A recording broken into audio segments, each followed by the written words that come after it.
can I have a show of hands, please? Is that... No, not you. Oh, God, we're getting close to lunch, aren't we? Is there mine before lunch? Is there anybody around here, anybody in this room here that doesn't know that we've got a little bit of a problem with IPv4 addresses at the moment? Patrick, don't buy a service from that guy. Even Will knows, and he's in marketing. So, when I gave a talk on IPv6 to the BCS, British Computer Society, 3 or 4 months ago, something like 3/4 of the hands in the room went up when I said that. So there's a lot of people, some of them supposedly in technical positions, who don't know that we have an issue with v4 and that we run out of address space and that we need to start using v6. And this is a short talk about 6UK, which was designed to try and spread information about v6. Okay, origins. Around about late 2010, BIS, the successor to DTI, found that they had about 20k of spare cash down the back of the sofa. And they suggested that an organisation was set up to try and support IPv6 rollout and to get some information to British industry about v6. And so we used this 20k to form 6UK, whose mandate, whose mission, was to try and get both government and British industry to understand about v6 and how important it was.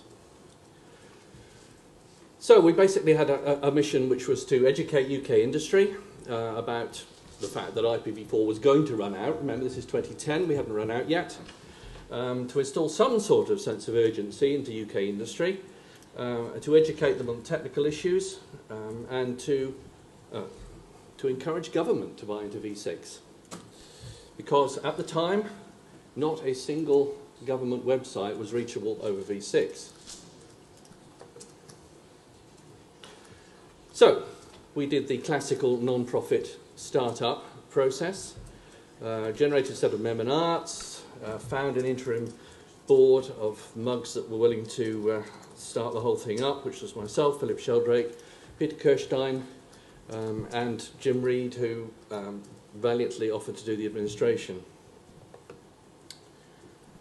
We started out with very, very high hopes. We had a launch event that quite a lot of you attended, I suspect. We managed to drag Vint Cerf all over from the US to give a keynote speech, which he did.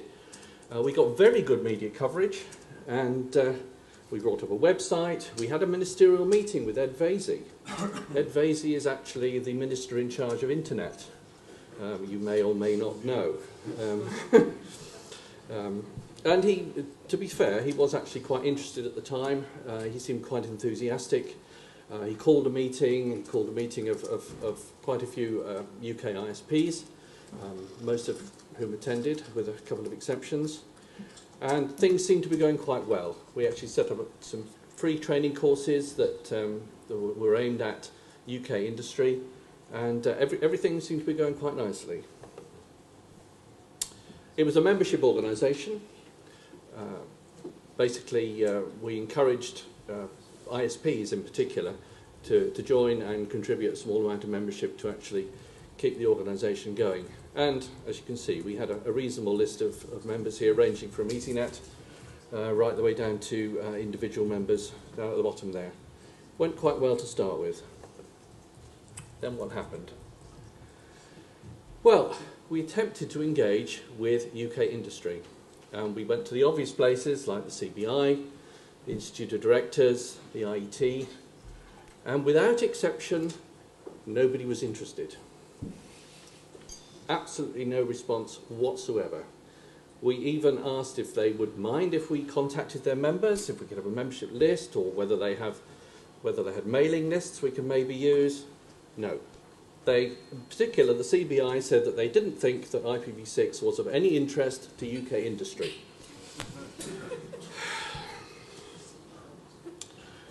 The government, then, we talked to them again, and they decided that IPv6 should be industry-led. which is government speak for we're not going to give you any money.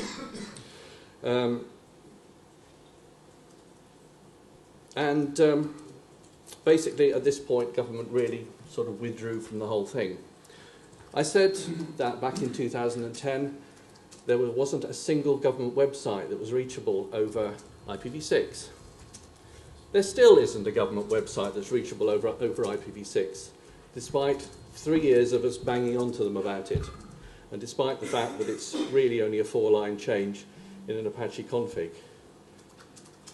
We just do not understand why UK government cannot see that IPv6 is important for UK industry, and why it will be such a downer on industry if it doesn't get adopted. We also cannot see why they cannot see that IPv6 is a classic example of market failure. It cannot be driven by market forces, or at least it cannot be driven by market forces until it's too late. Too late is when we start to pay $10 a pop for IPv4 addresses, and the UK is 2 years behind everybody else. The free training courses, there was no interest in those either. We got 2 or 3 attendees, and that was about it. With no finance, the income was inadequate to cover further publicity. Publicity costs money, and publicity is what we needed.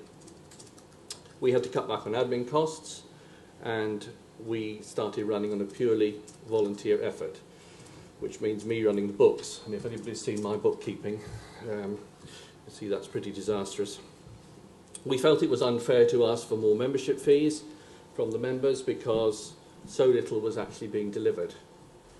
The membership fees that we could collect were inadequate to cover the sort of large-scale publicity that we needed, and which we couldn't give without some sort of government funding. So, last October actually, at the annual general meeting, attended by the directors, without government support, government hadn't even called a second meeting, which wouldn't really cost them anything. The entire effort was really doomed. And at the 2012 AGM, the board resigned.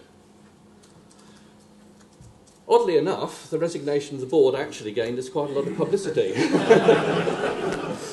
In fact, more publicity than we'd ever seen. We actually got onto the BBC's front page, and we got on the Register and all sorts of places. So maybe we ought to have resigned before that. I don't know. Still no government support, and we're in the process of winding up, which is actually quite complicated. Has anybody here tried to wind up a limited company? It's bloody complicated, I'll tell you that. Questions? That's about it. Great, thank you very much. Have your lunch. Thank you, Nigel.